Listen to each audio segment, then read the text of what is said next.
No time for talking. The Steelmen are coming. There is no honor amongst thieves, and Quickclaw is no exception. His bright-eyed partner is focused on the prize he has just been handed, and his curved body and fur shows it. Careless. As the messenger turns around, Quickclaw puts one of his shuriken through his back. One last rat to share the glory with. Now we must move, fast. The footsteps of the guards are already echoing through the stairs, and the eye of Shirian is heavy. Outside, complete silence covers their escape. The fortress sentinels know something's wrong, and a second later they witness it. Flying shapes surf the shadows, jumping from tree to tree, stone to stone, almost as if they can fly. Quickly after, deadly projectiles flood the streets, spilling blood from critical wounds that take the defenders by surprise. Walls of steel burst out of the gates, enraged by the intrusion. They are Archaon's finest, and they are on the hunt. Loud horns and cries of vengeance signal the gravity of the situation, and turn the whole scene into a chaotic dance of darkness and steel. Behind them, a deep, long shadow projects sharp and ancient evil. The Dark Master approaches the chosen exalted champion and speaks slowly. You better find it, or your master will be displeased. Our master. The warrior meets the demon's gaze with a single putrefied eye that glows green in the dark. The thieves won't escape. Their tricks and deceptions won't stop us. We have them surrounded. As the champion speaks, Bellicor notices a small metal reflection in the deep darkness of the woods, about 100 feet away, followed by a barely noticeable tremor in the trees. Something big and elusive is flanking them, and only a being born of the dark could see it. His expression suddenly changes to a confident smile. It seems you do not need my help. You are indeed blessed by the grandfather. After all, it's only one eye. The warrior is not amused and does not understand the joke. Painfully scratching sword with armor, the chosen turn their backs on him and sharpen their weapons for the kill, ignorant of the ambush that closes in.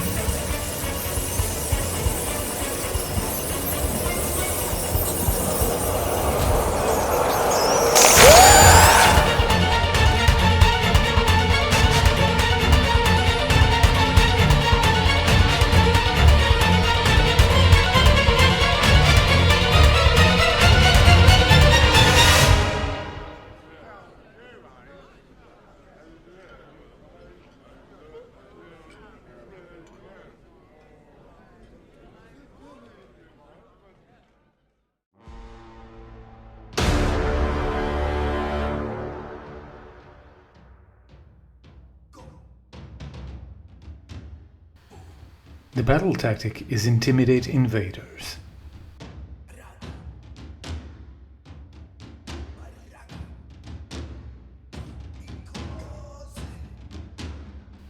The Sorcerer Lord activates Draw on Power. The Chosen roll on the Eye of the Gods for Slaughterer's Strength. The Deceiver activates Heroic Leadership. The Sorcerer Lord activates Oracular Visions on the Varangard. Bellicor casts Mystic Shield on the Varangard. Bellicor miscasts and takes 3 damage. The Sorcerer Lord casts Demonic Power on the Chosen.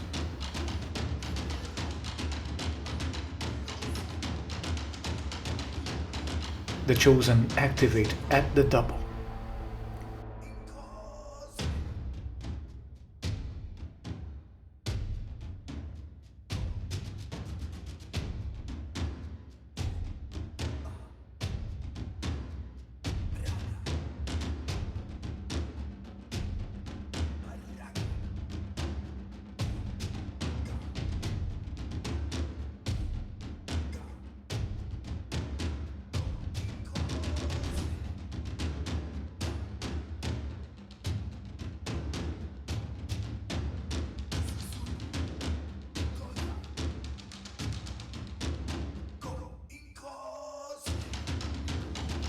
Bellicor activates Smash to Rubble on the Norhol. The Slaves to Darkness score 5 victory points. The battle tactic is Intimidate Invaders.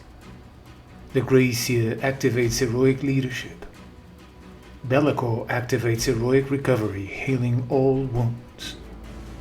Bellicor activates the Dark Master on the Deceiver. The Deceiver casts Dreaded Skitterleap, but it is unbound. Both players used 1 primal dice. The Deceiver casts Mystic Shield. The Grey Seer casts Arcane Bolt. The Grey Seer casts Skitterleap, but it is unbound. The Slaves to Darkness use 2 primal dice.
The Deceiver teleports using the Norhol.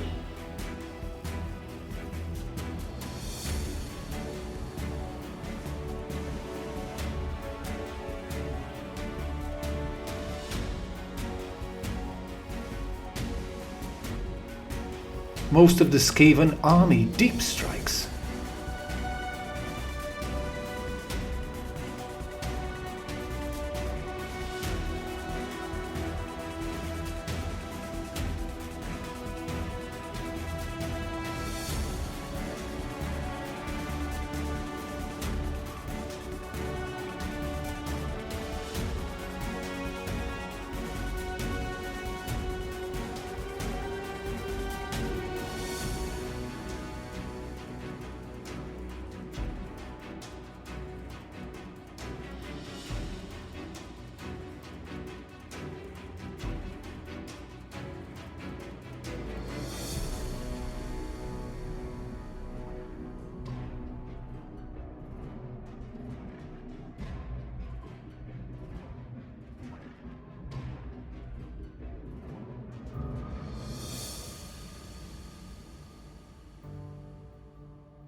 The Vanguard activates all-out defense.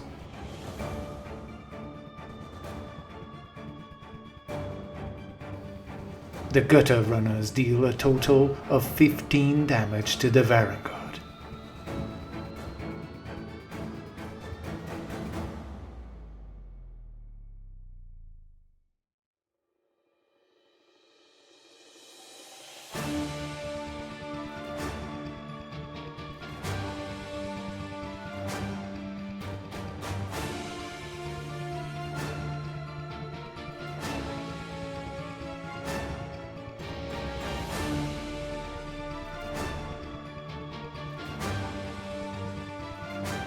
The Night Runners deal no damage to the Vanguard.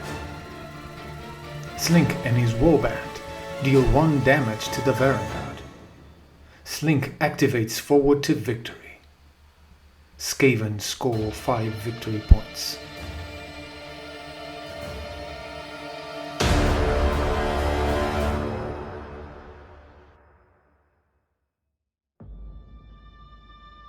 The battle tactic is Enthrall to Chaos. The Demon Prince activates Heroic Leadership. The Deceiver activates Heroic Leadership.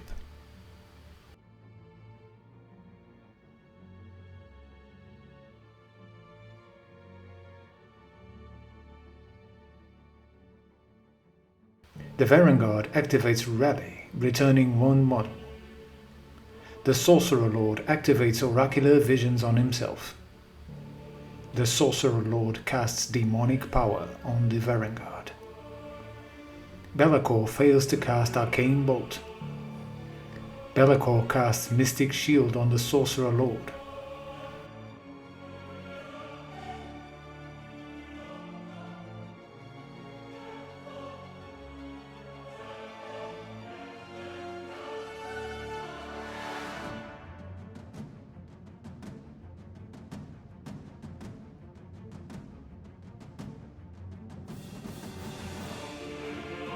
The Deceiver activates Redeploy on the Night Runners.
The Gutter Runners activate Unleash Hell, but fail to deal any damage.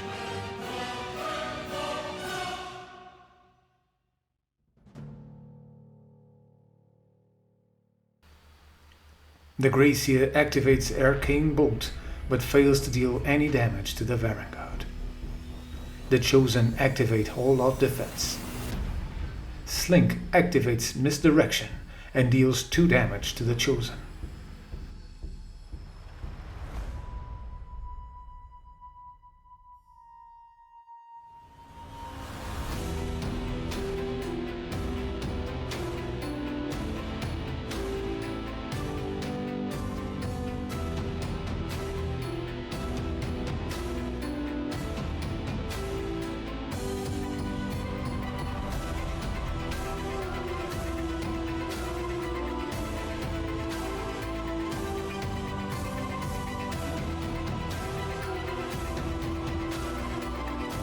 The Vanguard activate all-out attack and finish off 2 units of Gutter Runners.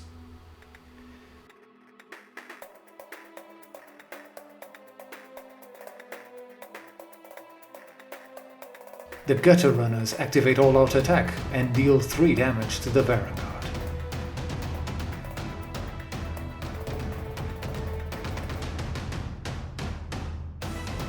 The Gutter Runners activate all-out defense.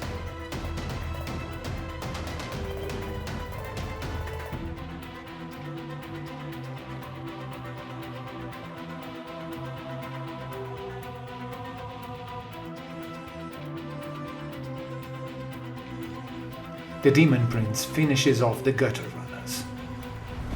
The Night Runners fail to deal any damage to the Vanguard.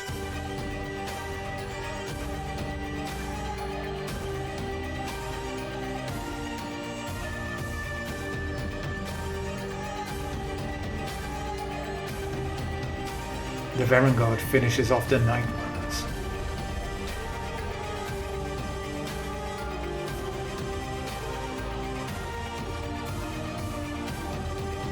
Skittershank's Clawback deal 4 damage to the Chosen.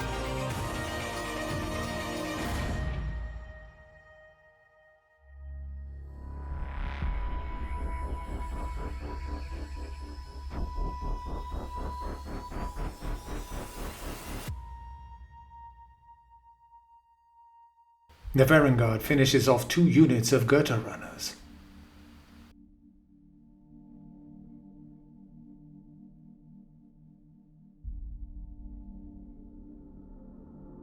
The Gutter Runners deal 2 damage to the Chosen.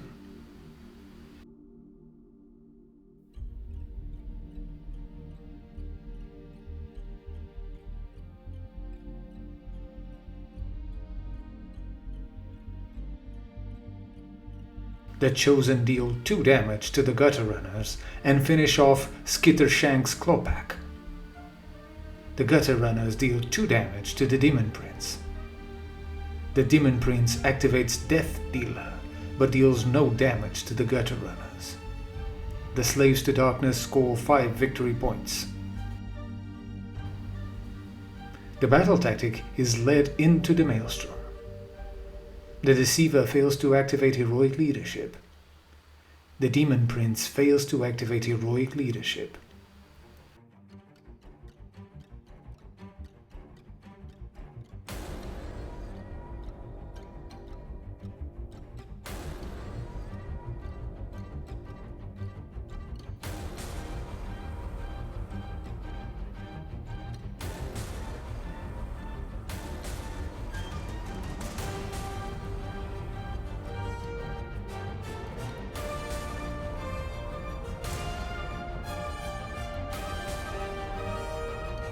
The Gracier casts Merciless Blizzard using 1 primal dice and wipes out the unit of Vanguard.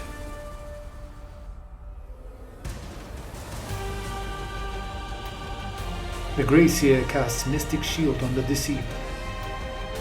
The Gracier casts Arcane Bolt. The Gracier casts Skitterleap on the Deathmaster.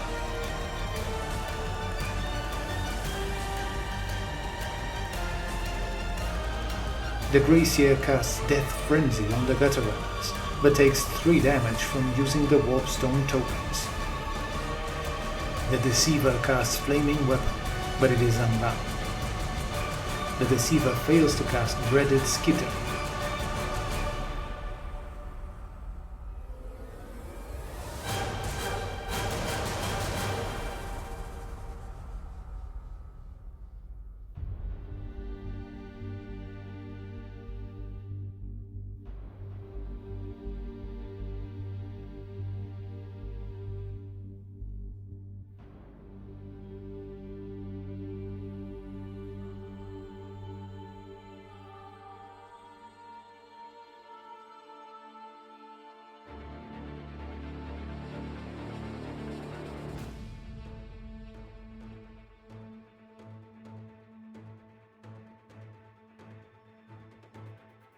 The Gutter Runners deal 5 damage to the Chosen.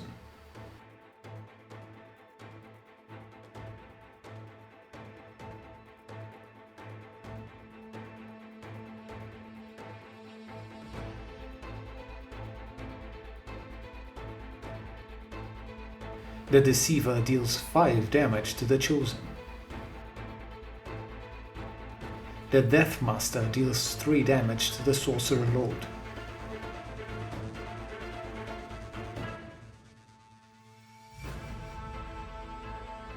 The Gutter Runners deal 4 damage to the Demon Prince. The Gracier activates Arcane Bolt but deals no damage.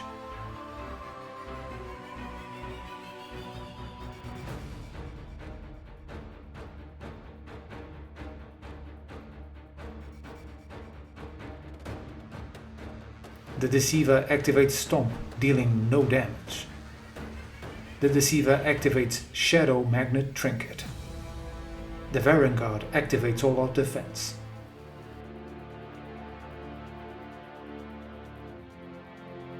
The Deceiver finishes off the Varangard.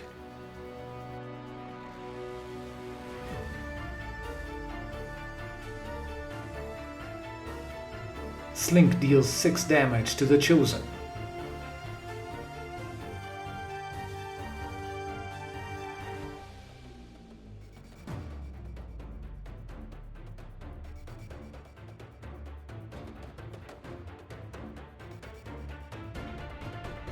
The Chosen finish off Slink.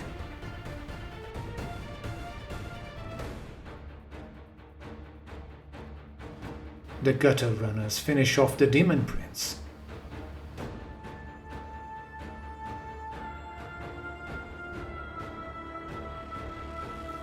The Chosen flee to Battle Shock. The Skaven score 3 victory points.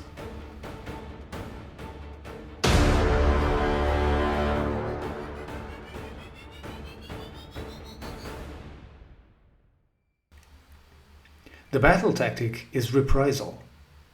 The Sorcerer Lord activates Heroic Recovery, healing all wounds. The Deceiver fails to activate Heroic Leadership. The Sorcerer Lord activates Oracular Visions on himself. The Sorcerer Lord casts Merciless Blizzard using a Primal Dice and finishes off the Death Master, but takes 2 damage.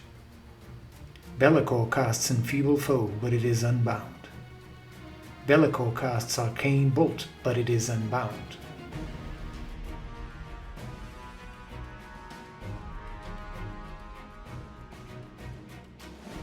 The Gutter Runners activate Redeploy.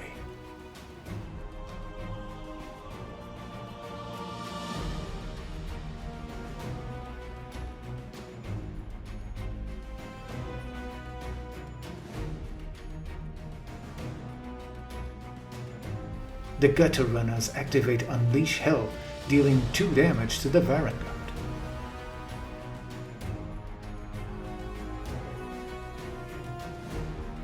Bellicor activates Stomp, dealing 1 damage to the Gutter Runners.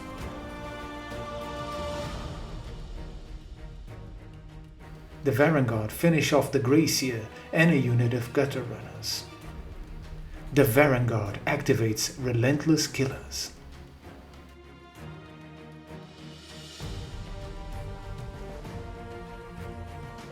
The Gutter Runners deal 2 damage to Bellicor.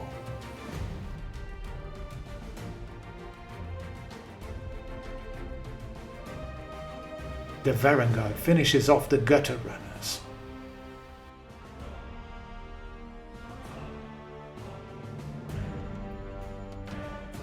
Bellicor finishes off the Gutter Runners.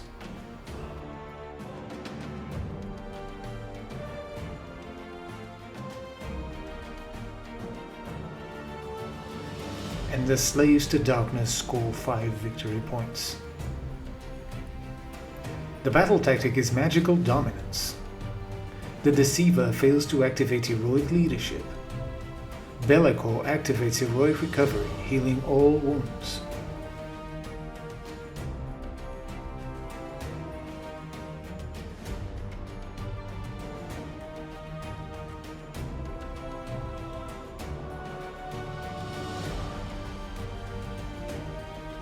The Gracier casts Skitterleap using the Warpstone tokens, but takes 2 damage.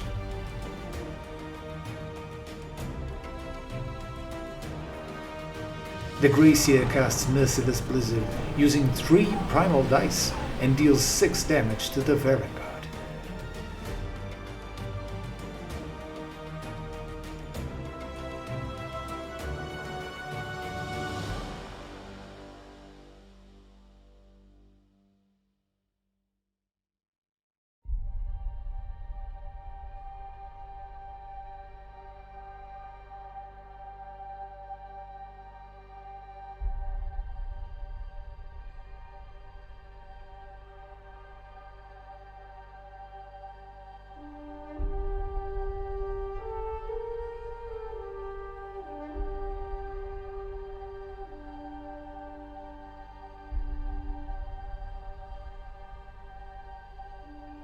The Vanguard activate redeploy.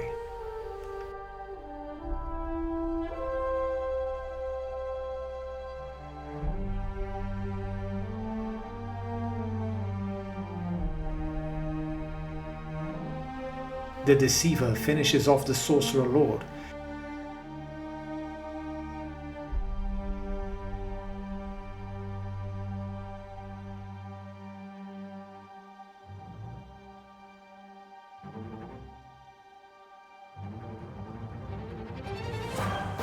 The Deceiver activates Roar on the Vanguard.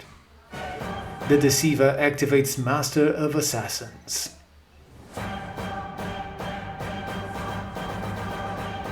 The Deceiver finishes off the Vanguard. Skaven score 4 victory points.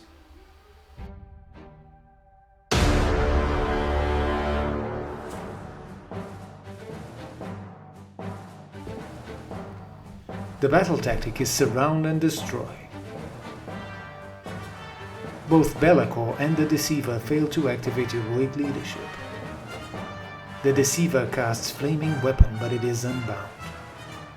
The Greyseer casts Skitter Leap.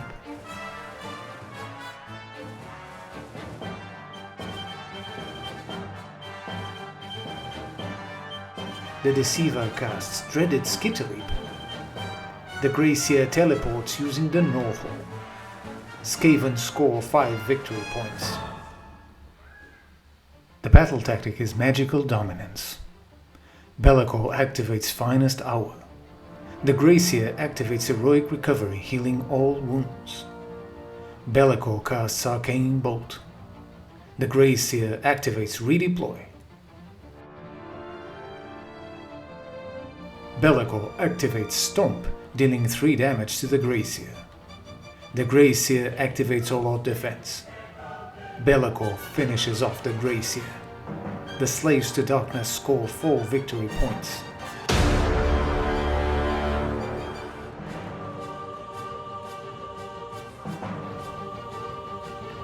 The battle tactic is Magical Mayhem. Be'lakor activates Heroic Leadership. The Greyseer fails to activate Heroic Leadership. Be'lakor casts Arcane Bolt, but it is unbound. Be'lakor activates at the double. The Slaves to Darkness score 2 victory points. The battle tactic is Magical Mayhem. The Skaven score 3 victory points.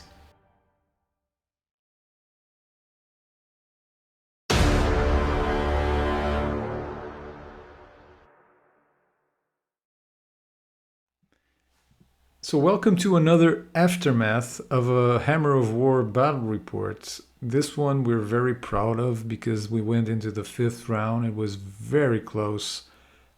2 very interesting lists from 2 underdog factions, at least for the moment, and in GW's mind.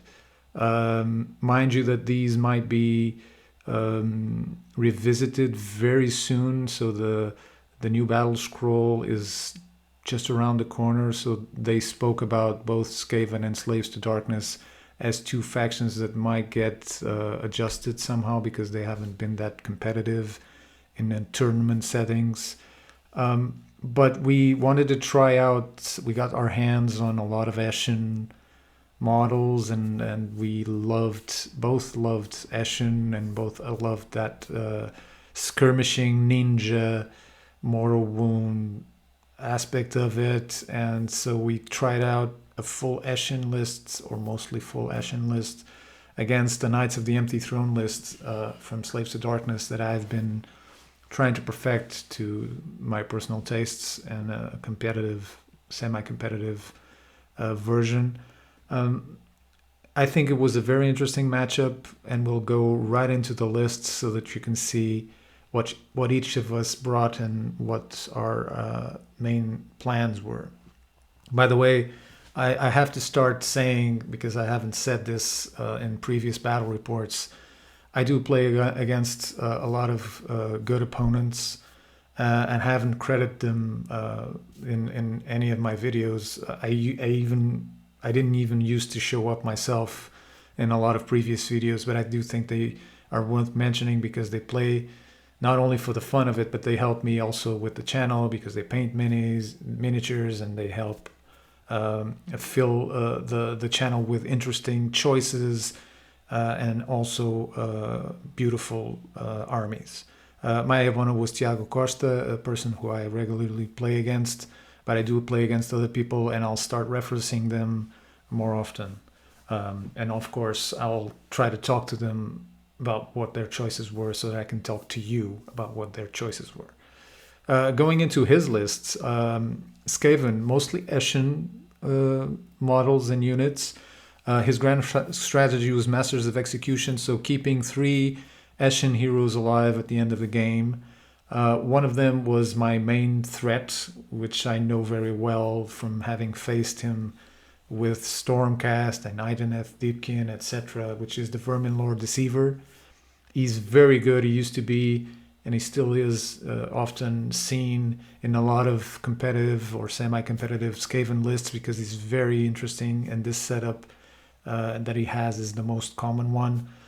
Devious Adversary, so he has more attacks when he hits first. Shadow Magnet Trinket, hitting first once per game, which also allows him to strike and then run away once per game if he's having the initiative to do so. And a Flaming Weapon spell that can put one of his weapons together with bonuses from Eshin against heroes or his own command ability for +1 to hit and +1 to wound. He can go nuts with damage, and he can be very, very reliable at dealing that damage.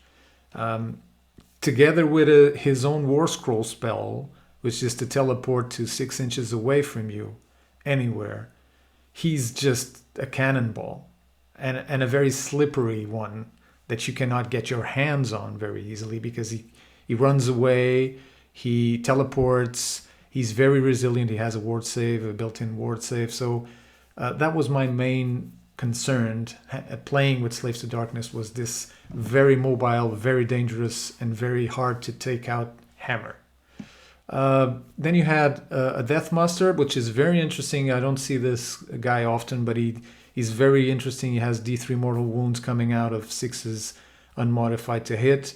Then you had one of the best warbands in the game that you can adapt from Underworlds into AOS, which is Slink's Skittershank warband.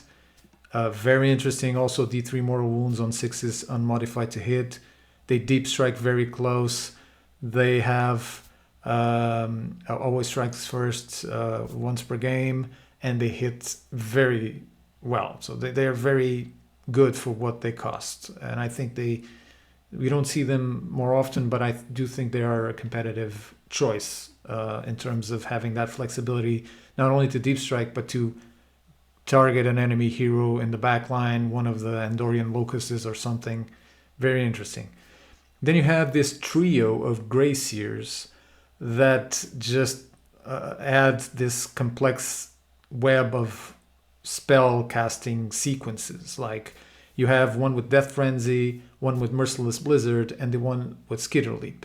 So one teleports others or himself, and one of them also launches a nuclear strike called Merciless Blizzard into something.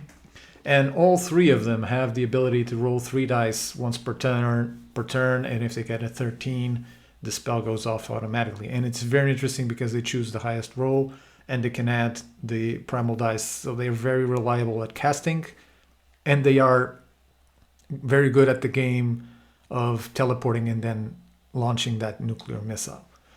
And this was especially important in this game, as you probably have seen from the video.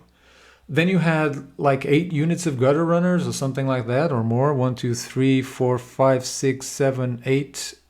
8 units of gutter runners. Very mobile. All of them deep striking if you want to. No restrictions on that. Shooting at 12 inches so they can deep strike and shoot. 6s unmodified to hit are mortal wounds. They are relatively good in melee. 3s and 3s. And Ren 1, I think, or they don't have any Ren, but the 6s count as mortal wounds. And it's a lot of different units, so you can do a lot of speed bumps, you can cover a lot of ground, you can use some of them to capture objectives and some of them to inflict direct damage, and they're relatively cheap, very interesting. Most of them are battle line, not all of them. Then you have a screen of 10 Night Runners, which is very cheap, very mobile again, mortal wounds on 6s and modified to hit. You have the warband itself, and this is all packed up into 2 battle regiments. So my opponent has a lot of flexibility in deciding who goes first and what ground to cover, what targets to prioritize. He can just put it out there and move around with teleports. Very interesting, very mobile, very ninja-like list. I love it. My list, which was Slaves to Darkness, Knights of the Empty Throne, is something that I've been perfecting slowly. My grand strategy is not amazing. It's overshadowed of having a battle line unit alive at the end of the game, and my opponent doesn't have any. But I do think it has some potential. I use Be'lakor with Binding Damnation, so having strikes last at 12 inches. A Chaos Sorcerer Lord, because he's much like the Grace here, very flexible in casting. He can roll 3 dice, and he has Merciless Blizzard also, so he has that nuclear missile also. And this type of list that doesn't have any shooting, Slaves to Darkness that doesn't have any shooting, Merciless Blizzard can come in very handy for this.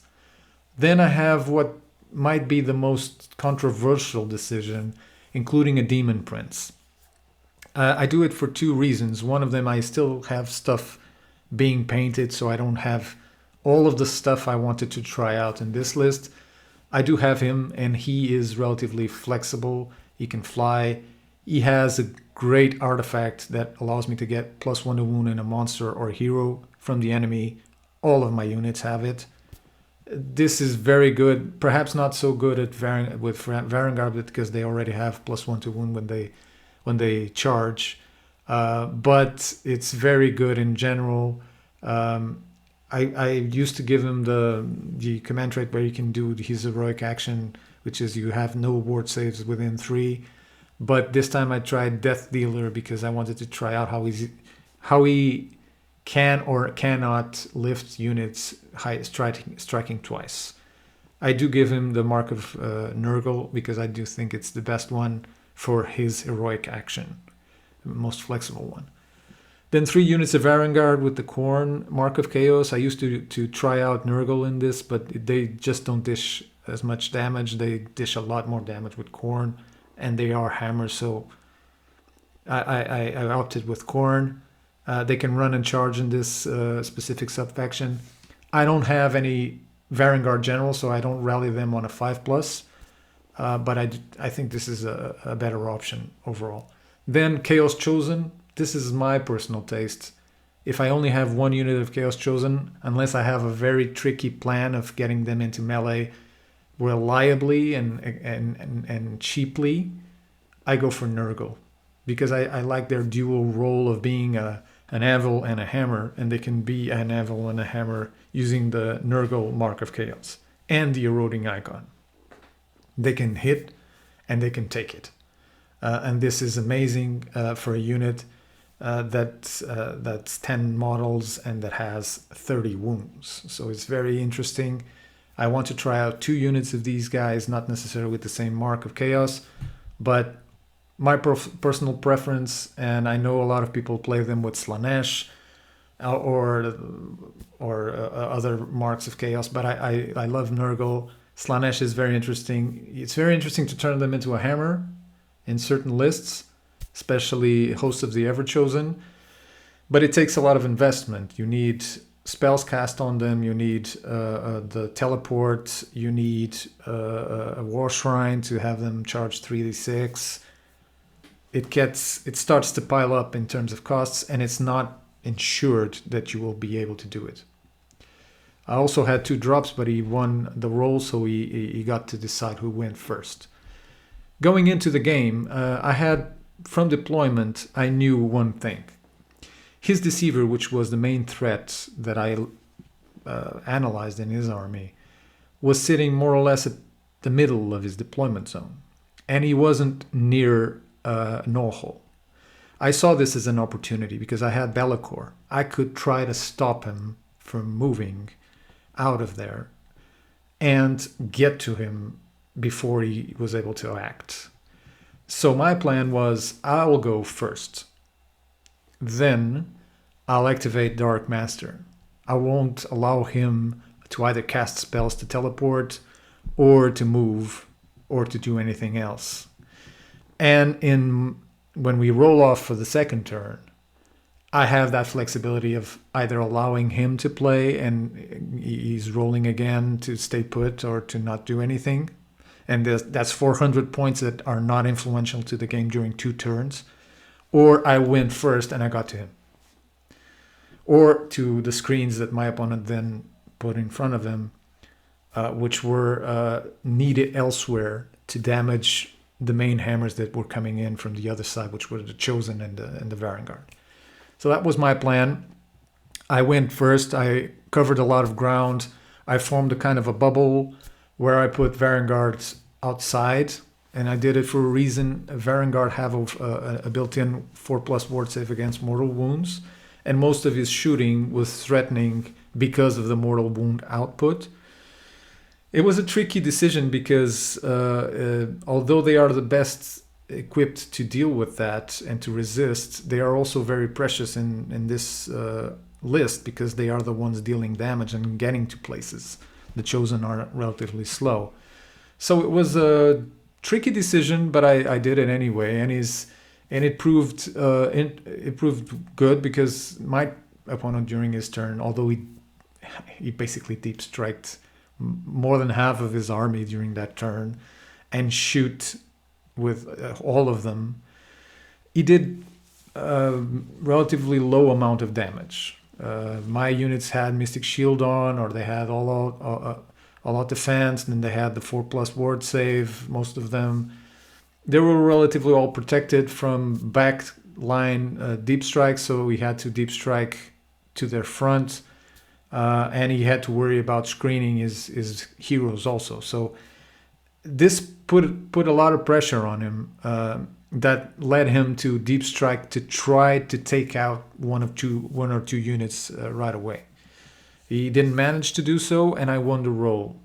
So now I had and basically another thing happened that was very critical, which was I failed the Dark Master rolls both in the hero phase, although the Deceiver didn't manage to teleport, and then in the movement phase. That was critical because the Deceiver was able to move and to get to a Norhole that teleported into a backline Norhole behind his screens. I did destroy the Norhole that was in my deployment area with Be'lakor, and Be'lakor was kind of a all-star of this game, and you'll see why. This was the first action he took, was to take out the Norhole that was in my territory, smash it to rubble. Then he activated his ability. It wasn't very successful. Okay, he's usually known for being useful for his ability, but not in this game. Then he did a lot of other things that I'll speak about in a couple of minutes. So my second turn was basically, I'll try to take out as many of these small units as I can because I'm unable to reach his heroes. They are screened. And I do have to take out this shooting because this shooting, if it gets a double turn, if it shoots again, I won't be as lucky or as resilient because I'll start losing models and I'll get into melee with the Deceiver and whatever. So I charged with my Varangard in ways that I could cover both units or that I could hit both units or hit twice if I wanted to ensure that those units would die. And I coupled it with a battle tactic that was to clear out an objective 12 inches around it. I did manage to do that. I killed like 5 or 6 of the gutter runner units. I did kill this screen of night runners also. So I did a lot of damage during that turn, which was interesting. And I thought the game would be moving into a certain direction, but I was wrong. The game didn't move into that direction, not as fast as I thought it would. Then what came next was very interesting. His second turn he had already depleted some of his gutter runners But the deceiver started moving, and that deceiver is very dangerous. But it started off in the hero phase. He dropped the nuclear missile on 3 Varangard that only had like 1 wound allocated to them, and he wrecked them. He did 19 mortal wounds, and I didn't save anything particularly that of relevance. So 3 Varangard died to a spell. That was interesting. So he teleported that hero. I don't think he even needed to teleport, and he did just drop that nuclear missile on top of it. So losing a unit of that magnitude was heavy. And then another thing happened that was very interesting. That was his damage output with the Deceiver and the remaining Gutter Runners and the Slinks Warband alone dropped like between melee and shooting 6 Chosen. Because Chosen don't have a ward save, and I failed a lot of saves, armor saves, although I was heavily armored. They all died. So I got 2 left. I took those 2 in the combat phase, and I did get to kill Slink, which was a small reward for then fleeing to Battle Shock. So the Chosen were just in the other game I played against the Maw Crusher that charged them, and they didn't suffer a single wound, and they dropped the Maw Crusher just by hitting him. And now I had these small units, and the Chosen died in sufficient numbers to flee. So during his turn, although I had killed a lot of things, I lost 2 main units, the Chosen and a unit of 3 Varangard. And I took some damage on the Demon Prince also. So my dice were not that great, but his damage output was interesting. I wasn't expecting it. The Deceiver went into another Varangard unit, so it went in to help with that fight in my deployment zone, and it was a very positive turn for Skaven, a positive second turn. The third turn saw me finish off a Deathmaster that had teleported, again with Merciless Blizzard. So Merciless Blizzard killed a Varangard unit, then I killed his Deathmaster with a Merciless Blizzard, and saw, of course, the Varangard take out a Gracier and another unit of... And the Warband and the unit of Gutter Runners that had killed the Chosen. And things were more balanced out. So I think that's where Be'lakor started to shine. Because he did kill... His turn was basically...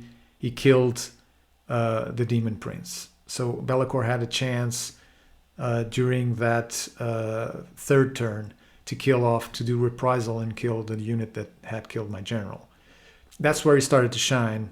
After destroying the Null Hole, he went in and did a battle tactic and conquered the objective back. He avoided the Deceiver because I know nothing can survive that Deceiver in this list, perhaps with the exception of Chosen, buffed up Chosen. Then we started losing a lot of units. We started getting less and less resources to play around, and in the 4th round, after he had cast Merciless Blizzard again and damaged the other Varangard unit, not wiped out that unit anyway, the Deceiver just left Be'lakor alive. So he killed off the Varangard unit and left Be'lakor alive in his 3rd round, in his 3rd turn. And the 4th turn was critical. It's one of those games where you reach a certain point in the game where you're not exactly sure which battle tactics are still viable, because some things might happen and certain things are more tricky to predict. And my opponent had a choice. He was either he won the roll, so he won the double turn into the 4th round. I only had Be'lakor alive, basically, I think. And he had a choice, either to try to kill Be'lakor, which was relatively hard anyway with the Deceiver, or do a battle tactic that required him to spread out to the 3 battle line edges.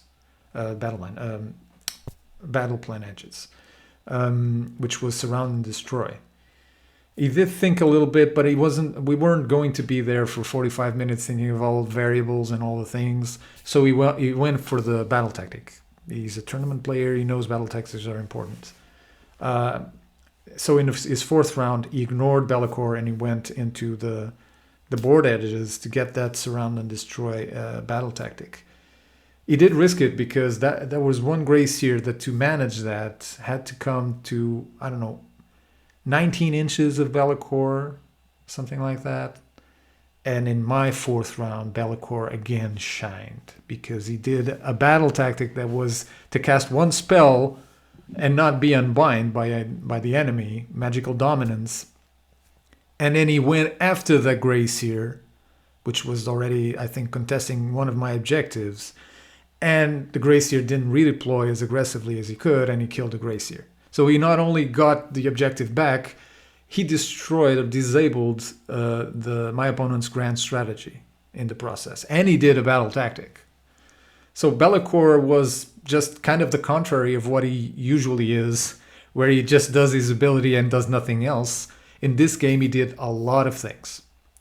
Now, we discussed this a lot on whether or not it was a good decision on his behalf to go for the battle tactic instead of trying to stop Be'lakor or trying to condition him with the Deceiver.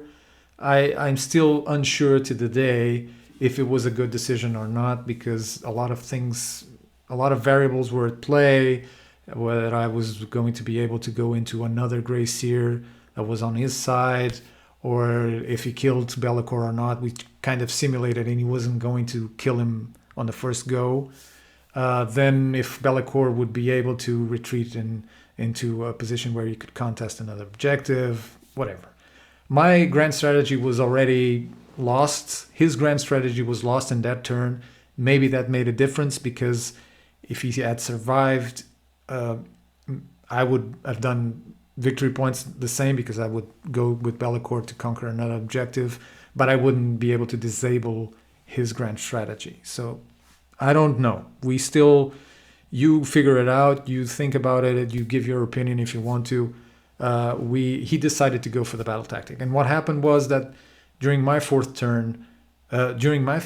turn, which I won I actually won the initiative roll going in to the fifth round, and so I got a double turn. Be'lakor just basically, he was alive, and I even did a mistake, so I was supposed to run to an objective that wasn't mine to get the 3 victory points, to get the 4 objectives, but I ran into an objective that was already mine, so we were already distracted with stuff, but because that fourth round was very decisive.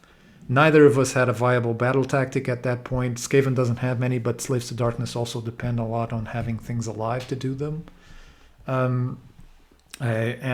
Basically, he didn't have a battle tactic. It was useless for him to kill Be'lakor at that point. So the game ended on the fifth round with us doing a couple of victory points from objectives only. So it was very tight, very even match. Again, in these games where you have these extreme builds, the double turn and the timing of it and the initiative rolls are very important and very decisive, and it ended up influencing the game. But it was a very entertaining game, very well played. I think that overall both of us did good decisions with our armies. You can question whether or not it was useful for him to deep strike so close to my army to try to shoot, and having lost that many gutter runner units, but I think it was worth it. They spike a lot sometimes, and he could have dropped a unit of Erangard. He was close to that, and a unit of Erangard is very important in this army. Very important in this army. Very interesting Eshin list. I do think both lists have potential to do more and to do well against other opponents, my final thoughts are those. I hope these factions get some love from GW. They need some small things to get better. I'm not in the group of people that say that they are hopeless. I do think they have their hidden gems, as I said, but they still perhaps need some tweaks, namely in terms of battle tactics or points. I hope you enjoyed it. Keep clicking like, keep commenting, keep recommending, keep subscribing. A lot of good things happen from that. I'll have some very interesting surprises in the next battle reports. We got some new technology in. We're not primitive anymore. Let's try to do better things with better image quality, sound quality, and special effects. Stay tuned. So we have new toys, and we also have new toys in terms of factions. So you'll have some surprises there. We already have a lot of factions in the channel, but we have a couple of more of new ones. I hope you enjoyed it. Stay tuned. We'll see you soon. Thank you.